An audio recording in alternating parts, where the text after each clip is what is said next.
우리 하나님 말씀 함께 살펴봅니다. 신약성경 요한복음 20장 19절에서 23절까지 말씀입니다.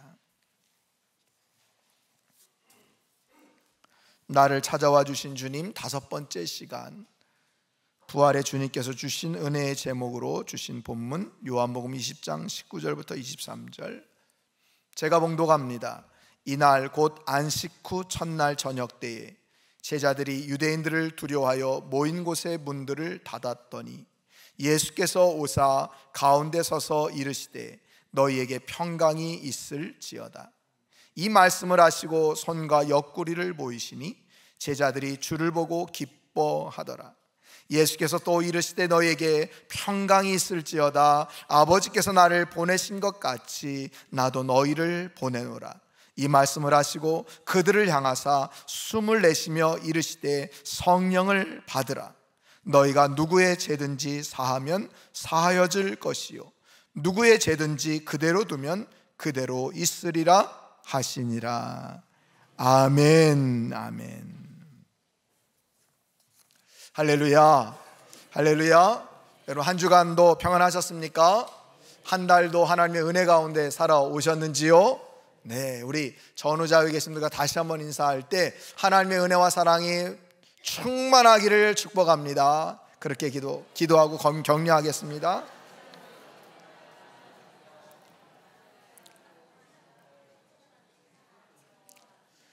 예, 감사합니다. 여러분, 우리는 모두 다 예수님을 나의 구원자요, 나의 주님으로 고백하고 인정하면서 살아가는 성도들입니다. 이렇게 고백하고 인정하며 살아가는 성도들에게 외적으로 내적으로 나타나는 특징이 있는데 그것이 바로 기쁨일 것입니다. 여러 가지 많은 것이 있겠지만 이 예수님을 구원자로 주님으로 믿고 살아가는 자들에게는 내적으로도 또 외적으로도 기쁨이 충만합니다. 그래서 항상 기쁨의 은혜 가운데 살아가지요. 더욱이 부활하신 주님께서 나의 주님이시요 나의 모든 것 되십니다 라고 하는 그 고백과 믿음을 가지고 살아가는 성도들에게는 더욱 큰 기쁨의 은혜가 있는 줄 믿습니다. 여러분 어떻습니까? 부활하신 주님이 나의 주님으로 믿고 정말 큰 기쁨과 은혜를 누리면서 살아가고 계시는지요? 아니면 오늘 19절 상반절 같은 제자의 모습으로 살아가지는 않습니까? 여러분 19절 보십시오. 이날 곧 안식 후 첫날 저녁 때에 제자들이 유대인들을 두려워하여 모인 곳의 문들을 닫았더니, 유대인들을 두려워해서 모인 곳에 뭘 닫았대요? 문들을 닫았다. 오늘 제자들이요 두려움에 떨면서 문을 닫았다고 얘기합니다. 왜 문을 닫았을까요? 예수님을 죽인, 예수님을 십자가에 못 박은 그 유대인들이 제자들도 찾아내서 죽일 거라고 하는 그 두려움이 막 몰려오니까 함께 모여 있지만 문을 꼭 닫고 숨을 죽이면서 있었다는 거예요. 그 두려움 가운데 기쁨도 없이 염려와 근심 가운데 그렇게 보내고 있는 것이 오늘 본문에 나오는 제자들의 모습입니다. 그런데 여러분, 놀라운 건 뭔지 아십니까? 이렇게 지금 두려움 가운데 문을 꼭꼭 닫고 있는 이 제자들이요 부활하신 주님을 보았다는 거예요. 부활하신 주님의 소식을 들었다는 거예요. 그것도 언제? 바로 아침 새벽에 무덤에 예수님의 시신 향품과 이 여러 가지 향유를 바르기 위해서 찾아갔던 이 여인들이 예수님이 부활하셨다고 하는 그 소식, 또 예수 부활하신 예수님을 만나고 제자들에게 막 달려와서 뭐라고 외칩니까? 예수님 부활하셨습니다 라고 외치지 않습니까? 그걸 듣고 베드로와 요한 제자 같은 경우에는 어떻게 합니까? 한달음에 무덤으로 달려가서 정말 빈 무덤인 것을 보게 되지 않았습니까? 그러니까 바로 아침에 예수님께서 부활하셨다고 하는 소식을 들었고 빈 무덤을 확인했습니다. 이렇게 주님께서 말씀하신 대로 부활하셨다는 것을 분명히 경험했지만 어찌된 일인지 그날 저녁에 모인 이 제자들은 죽음이 두려워서 문을 꼭꼭 닫고 그렇게 있다는 겁니다. 여러분, 마치 오늘 제자들의 모습을 보면서 우리의 모습을 보는 것 같지 않습니까? 부활하신 주님을 내가 믿고 있습니다. 주님께서 부활하셨습니다. 아멘. 이렇게 우리가 외치고 그렇게 고백은 하지만 내가 문제 앞에 놓여 있을 때 염려와 근심과 여러 가지 어려움 가운데 처해 있을 때 나의 모습은 오늘 제자들과 같지 않은가? 특별히 이 죽음의 두려움 앞에 우리가 벌벌 떨면서 그렇게 살고 있지는 않은가? 참 감사한 것은요, 이런 제자들에게 부활하신 주님께서 친히 찾아오셨다는 거예요. 그리고 은혜를 베풀어 주셨습니다. 할렐루야. 예, 오늘 이 시간도 부활하신 주님께서 친히 이 자리에 우리와 함께 해주심을 믿습니까? 예, 그 주님께서 저와 여러분들에게도 은혜를 베풀어 주실 줄 믿습니다. 자, 그렇다면 부활하신 주님께서 친히 제자들에게 찾아오셔서 오늘 이 자리에 함께 모인 우리들에게 찾아오셔서 어떤 은혜를 베풀어 주실까요? 그 첫 번째는요, 평강과 기쁨을 주십니다. 뭘 주신다고요? 평강과 기쁨을 주십니다. 여러분, 오늘 19절 말씀 우리 함께 읽어봅니다. 시작. 이날 곧 안식 후 첫날 저녁 때에 제자들이 유대인들을 두려워하여 모인 곳의 문들을 닫았더니 예수께서 오사 가운데 서서 이르시되 너희에게 평강이 있을지어다. 아멘. 한 번 더 말씀해 주세요. 21절입니다. 예수께서 또 이르시되 너희에게 평강이 있을지어다. 예수님이 친히 찾아오셔서 몇 번 평강이 있을지어다 말씀해 주셨어요? 몇 번? 두 번. 한 번 말씀하시는 것도 중요한 것이요, 두 번 말씀하시는 건 더더욱 중요한 말씀이라는 거예요. 이처럼 죽음의 두려움 가운데 있는 제자들에게 예수님이 친히 찾아오셔서 평강이 너희에게 있을지어다 이렇게 말씀해 주고 계시는 거예요. 주님이 주신 이 평강, 평안은요, 세상이 줄 수 없는 평강과 평안인 것을 여러분 아셔야 됩니다. 우리 주님이 주신 평강과 평안은요, 세상과 비교할 수 없는 평강, 평안이에요. 오늘 본문에 나오는 평강이 너에게 있을지어다 라고 할 때 이 평강이라는 말은요, 종말론적 구원의 평강. 그러니까 우리가 마지막에, 아니 죽음 앞에서도 우리가 구원을 받는다 하는 이 평강, 그리고 더 나아가서 우리의 영혼의 평안, 우리 영혼이 평안하기를 원하시는 그 평강을 지금 선포해 주고 계신다는 거예요. 여러분, 이처럼 주님이 주시는 평강은요, 세상이 주는 평강과 달라요. 그래서 요한복음 14장 27절에 보니까요, 예수님이 제자들에게, 저와 여러분들에게 이렇게 말씀합니다. 우리 다 함께 한번 요한복음 14장 27절 읽어봅니다. 시작. 평안을 너희에게 끼치노니 곧 나의 평안을 너희에게 주노라. 내가 너희에게 주는 것은 세상이 주는 것과 같이 아니하니라. 너희는 마음에 근심하지도 말고 두려워하지도 말라. 아멘. 예, 하나님께서, 주님께서 우리에게 주시는 평강은 세상과 어떻다고요? 세상이 주는 것과 같지 아니하대요. 그러면서 우리에게 너희들 근심하지도 말고 두려워하지도 않는 평강을 내게 너희에게 주노라 라고 지금 선포하고 약속해 주시고 있는 거예요. 아마도 이 말씀이 떠오르지 않았을까요?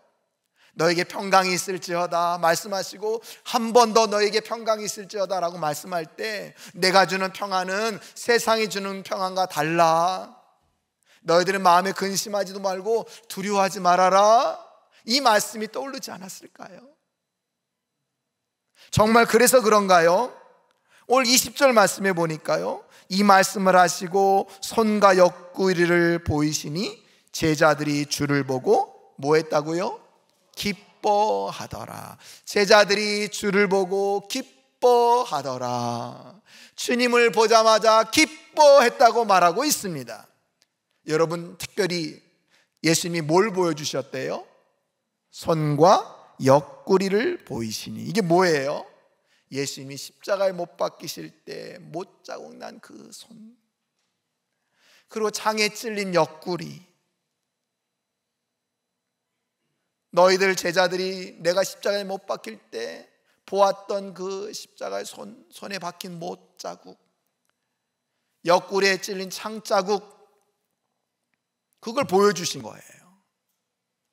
그러면서 우리 주님은 그렇게 찔려서 못 박혀서 십자가에 못 박혀 죽으셨지만 거기서 끝난 것이 아니라 3일 만에 다시 말씀하신 대로 부활했다. 내가 바로 그 예수님이야 라고 지금 보여주고 계시는 거예요. 얼마나 감사합니까? 우리 주님이 죽음을 이기시고 진정한 부활의 은혜를 베풀어 주시기 위해서 우리에게 오셨구나. 그래서 예수님의 손과 옆구리를 보자 더 기뻤다는 거예요. 여러분, 이 예수님은요, 제자들에게만 기쁨을 주시는 게 아니라 저와 여러분들에게도 기쁨을 주시는 분인 것을 믿을 수 있기를 바랍니다. 우리도 죽음 같은 문제가 찾아오지 않습니까? 정말 꽉 막힌 상황이 찾아오지 않습니까? 그때도 우리 주님께서 말씀해 주시는 거예요. 죽음의 권세를 이긴 내가 너희들의 모든 문제를 다 없이 해 주겠다. 아니 해결해 주겠노라. 이렇게 말씀해 주신다는 거예요. 할렐루야. 그러니 여러분, 우리가 가질 마음은요, 바로 평강과 기쁨이라는 것을 여러분 꼭 기억할 수 있기를 바랍니다. 여러분, 주님의 기쁨은요, 정말 진정한 근원의 기쁨이에요. 세상이 주는 기쁨은 잠시 잠깐이고 웃으면 끝나는 거지만, 주님이 주시는 기쁨은요, 마음속에 풍성하게 자리 잡아서 외적으로도 내적으로도 이게 다 표현이 되고요, 어떤 어려움과 염려와 근심과 걱정이 찾아와도 그 기쁨이 다 녹아내서 우리의 삶이 항상 평강과 기쁨의 은혜 가운데 살아갈 수 있도록 역사해 주신다는 거예요. 할렐루야. 그래, 여러분, 무엇이 두렵습니까? 여러분, 무엇이 두렵습니까? 여러분들에게 지금 어떤 문제거리, 어떤 두려움의 문제가 있습니까? 혹여나 이 자리에도 계신 분들 가운데 죽음이 두려운 분들도 계십니까?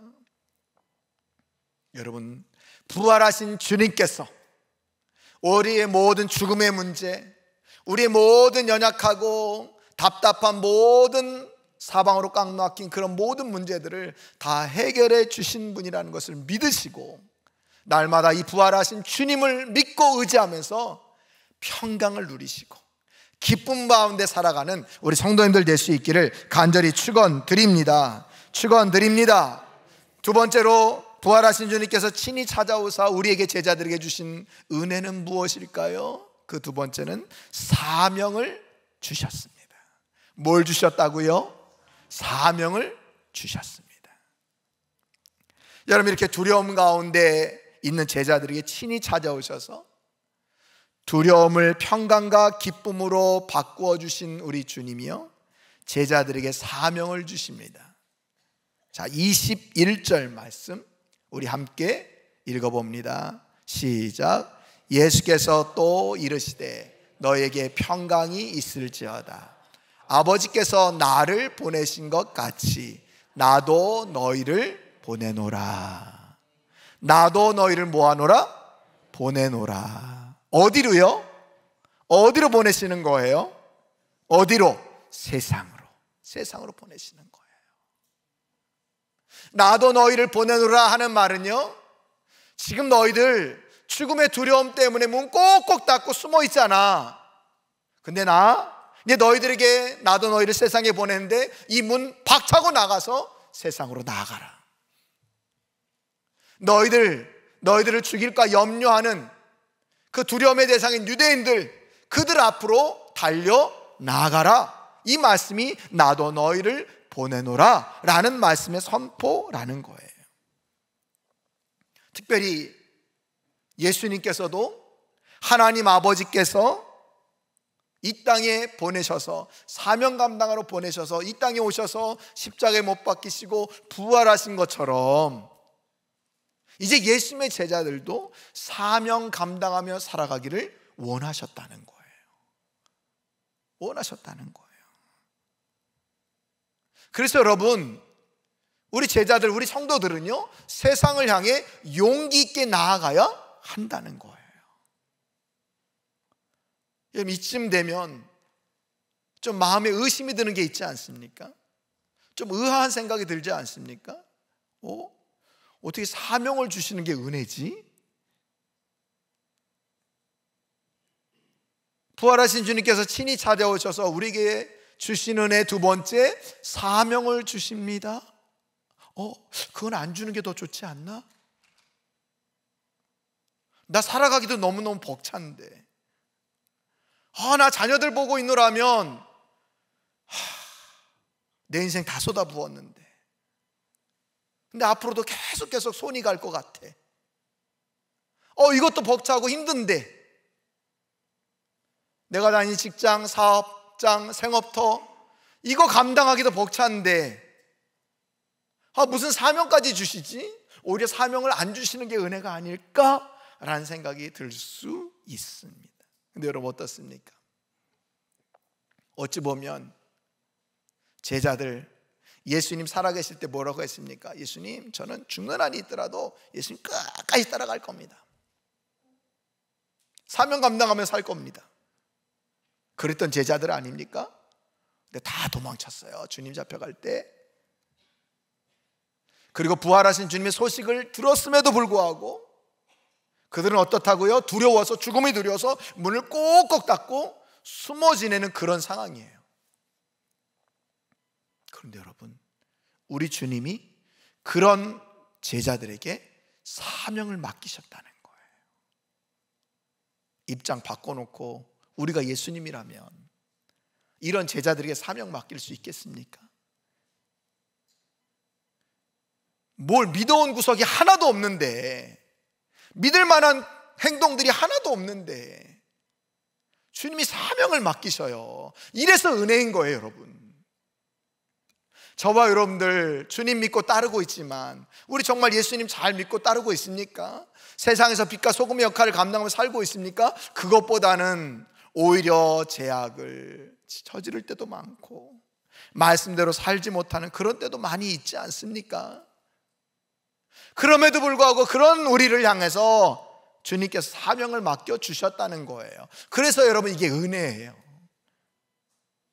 우리가 이 땅 가운데서 세상 사람들처럼 그렇게 잘 먹고 잘 사는 것이 목적이 아니라 하나님 우리에게 세상에 나아가 주의 복음을 전하고 세상에 나가 하나님 나라를 건설하기를 원하신다는 것을 여러분 꼭 기억할 수 있기를 바랍니다. 그래요, 여러분. 우리는 그래서 세상으로 나가야 합니다. 우리 예수님이요, 오늘 요한복음에서만 말씀하신 게 아니고요, 마태복음도 보면 우리가 잘 아는 지상명령이 나오지 않습니까? 마태복음 28장 19절 20절에 보면요, 우리 주님이 이렇게 말씀하세요. 다 같이 읽어봅시다. 시작. 그러므로 너희는 가서 모든 민족을 제자로 삼아 아버지와 아들과 성령의 이름으로 세례를 베풀고 내가 너희에게 분부한 모든 것을 가르쳐 지키게 하라. 볼지어다 내가 세상 끝날까지 너희와 항상 함께 있으리라 하시니라. 아멘. 아멘. 19절에 보니까 처음을 그렇게 시작해요. 그러므로 너희는 가서 모든 민족을 제자로 삼아. 이게 하나님께서 우리에게 맡겨준 사명이에요. 나도 너희를 보내느라 세상에 나가서 모든 민족을 제자로 삼으라고 하는 사명을 우리에게 주셨다는 거예요. 하나도 믿을 만한 구석이 없는데도 우리에게 이런 사명을 맡겨주셨으니 감사하잖아요. 감사하잖아요. 너희는 가래요. 어디든지 가래요. 여러분, 하나님이 보내시면 우리는 어디든지 가야 합니다. 어디든지 가야 해요. 우리 성도들은요, 교회 안에 갇혀 있고, 교회 안에 있사오니 은혜가 너무 좋습니다. 전 이곳이 좋사오니 이것을 떠나지 않겠습니다. 이런 삶이 아니라 우리는 이곳에서 예배드리고 하나님께서 주신 은혜를 받고 이제 세상에 나아가서 주의 사명을 감당하는 그런 성도로 살아가셔야 된다는 거예요. 특별히 오늘 우리 키르기스탄에 우리 단기 선교팀을 파송합니다. 우리 장로님 기도하신 대로 노쇠하시다고 그러는데요. 제가 볼 때는 젊으신데 그래요. 오늘 이 키르기스탄 단기 선교팀만 파송받는 게 아닙니다. 저와 여러분들도 파송받는 거예요. 아니, 우린 파송받았어요. 그래서 내가 다니는 일터에서 정말 땀 흘면서 성실하게 일하셔야 되고요, 사업장과 생업터에서 여러분 그렇게 살아가셔야 돼요. 그리고 내가 나의 삶, 말씀대로 살아가는 나의 삶을 통해서 하나님께 영광 돌리는 그런 삶을 여러분 보여주셔야 돼요. 이게 세상으로 파송된 저와 여러분들의 사명이에요. 오늘 단기 선교팀만, 또 우리가 후원하고 있는 선교사님들만 파송받은 게 아니라 저와 여러분들도 세상으로 파송받았다. 할렐루야. 그래요, 여러분. 그래서 여러분, 우리는 어떻게 하든지 세상에 정직하게 말씀대로 살아가야 되고요, 성실하게 살아가야 되고요, 그래서 내가 가는 곳마다 하나님의 영광이 나타나는, 나의 모습을 통해서 하나님의 모습이 드러나는 그런 삶을 살아가셔야 된다는 거예요. 이게 바로 사명을 주신 하나님의 은혜인 것을 믿으며 살아갈 수 있기를 간절히 축원드립니다. 자, 부활하신 주님께서 친히 찾아오셔서 우리에게 주신 은혜의 세 번째는요, 성령을 주십니다. 뭘 주신다고요? 성령을 주십니다. 주님이 주신 사명을 감당하기 위해서 우리가 세상으로 향해 나가려면, 어느 것이든지 보내는 곳마다 다 가려면 뭐가 있어야 될까요? 힘이 필요합니다. 그 힘과 능력이 무엇일까요? 오늘 성경은 이렇게 얘기를 합니다. 22절입니다. 다 같이 읽어봅니다. 시작. 이 말씀을 하시고 저희들을 향하사 숨을 내쉬며 이르시되 성령을 받으라. 아멘, 아멘, 아멘. 여러분, 우리가 세상에 나가서 사명 감당하기 위해서 힘과 능력이 필요한데 그게 뭐라고요? 바로 성령 충만함이라는 거예요. 할렐루야. 그래요, 여러분. 이것이 없으면요, 우리가 세상에 나가도 사명 감당할 수 없습니다. 주님의 능력을 감당할 수 없는 거예요. 우리가 공부 잘한 학식으로 주님의 사명을 감당할 수 없습니다. 돈이 많다고 해서 사명 감당하는 게 아니에요. 우리가 건강하다고 해서 사명 감당하는 게 아니에요. 물론 이런 것들이 다 필요하지만 우린 근원적으로 무엇이 필요하다? 성령 충만함의 은혜가 우리에게 필요하다는 거예요. 그래서 오늘 우리 주님이요, 그 두려움과 공포 가운데 살아가는 제자들에게 친히 찾아오셔서 평강이 있을지어다 라고 말씀하시고, 그들에게 어떻게 하셨습니까? 저희를 향하여 숨을 내쉬며. 이 숨을 내쉰다는 말이 뭐예요? 우린 성경 읽을 때 그런 생각 들잖아요. 한숨, 에이구, 그럴 줄 알았다 이것들. 우리 이렇게 생각할 수 있잖아요. 한숨을 내셨다. 아니에요. 이 숨을 내쉰다는 말은요, 우리 창세기 1장을 읽다 보면, 1장 2장을 보면 인간을 창조하시고 그 코에 뭐를 집어넣으신다고요? 생기, 성령의 은혜를 넣어주는 거거든요. 마치 지금 죽음의 두려움에 빠져있는 이 제자들에게 천지 창조할 때 인간에게 생기를 넣어주셨듯, 이제 부활하신 주님께서 새롭게 우리에게 귀한 성령의 역사를, 능력을 부어 주시고 계시다는 거예요. 그래서 제자들이 새롭게 살아가기를 원하시고 계시다는 거죠. 그렇습니다, 여러분. 오늘 이 시간도 성령께서 친히 우리에게 오셔서 저와 여러분들에게 성령의 충만함의 역사이심을 믿을 수 있기를 바랍니다. 우리 교회, 우리 영혼의 성령의 충만함으로 역사하심을 믿을 수 있기를 바랍니다. 여러분, 성령 충만해야 합니다. 여러분, 성령 충만함이 뭡니까? 우리 성령 충만함을 오해하잖아요. 막 산속에 들어가서 뭐 나무 뿌리 뽑고 이상한 말 막 하고 막 목소리 크고 뭐 저같이 말이죠. 뭐 그러면 성령 충만하다고 생각하는데요. 여러분, 성령 충만함은요, 그런 외적인 모습보다 내적인 모습입니다. 하나님의 약속을 믿고 살아가는 것, 주님께 주신 평강과 기쁨을 누리면서 살아가는 삶. 그런 자들에게도 염려, 문제, 근심 이런 것들이 찾아오지만 성령 충만한 사람은 그 모든 것들을 어떻게 해요? 성령 충만해서 이 모든 것들을 감사로 여기는 자들. 문제를 문제로 보지 않고 하나님께서 더 놀라운 하나님의 역사를 경험하도록 보내신 변장된 축복이구나 라는 관점으로 보는 사람들, 이게 바로 성령 충만한 사람들의 모습이라는 거예요. 저는 바라기는 우리 참사랑의 모든 성도님들이 바로 이런 관점의 소유자들, 어떤 문제, 어떤 연약한 것들, 어떤 두려움이 찾아와도 기쁨과 감사함으로 받을 수 있는 성령 충만한 성도님들이 다 될 수 있기를 간절히 축원드립니다. 여러분, 성령 충만함은요, 말씀과 기도를 통해서 하나님께서 부어주십니다. 말씀 충만하셔야 돼요. 말씀 많이 읽으셔야 돼요. 묵상하셔야 돼요. 암송하셔야 돼요. 그리고 그 말씀대로 살아가셔야 돼요. 그때 성령의 놀라운 역사가 우리에게 임하게 되는 거예요. 그리고 기도하셔야 돼요. 기도하셔야 돼요. 기도는요, 장식이 아니고 액세서리가 아니에요. 성도들이니까 기도하는 거지, 아니요. 기도는 우리의 생명이에요. 생명이에요. 그래서 여러분, 말씀과 기도로 살아갈 때 성령 충만한 은혜가 우리에게 부어지고, 그럴 때 우리는 사명을 감당하는 그런 성도가 된다는 것을 꼭 기억할 수 있기를 바랍니다. 우리 그리스도한 단기선교팀 성령 충만하시기를 바랍니다.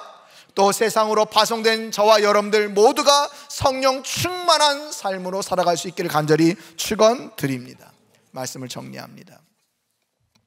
부활하신 주님께서 친히 찾아오셔서 제자들에게, 우리에게 주신 은혜, 첫 번째 뭐라고요? 평강과 기쁨을 주십니다.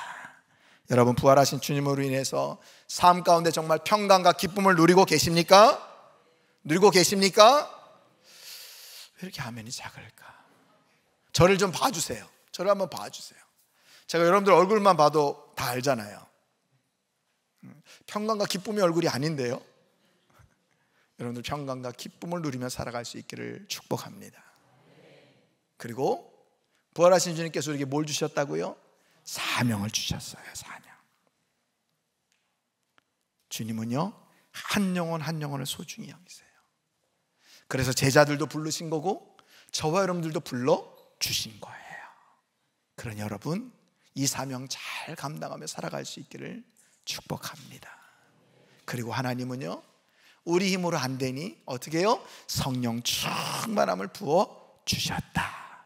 여러분들 모두가 이처럼 기쁨과 평강, 사명 감당하는 성령 충만한 성도님들이 다 될 수 있기를 간절히 축원드립니다.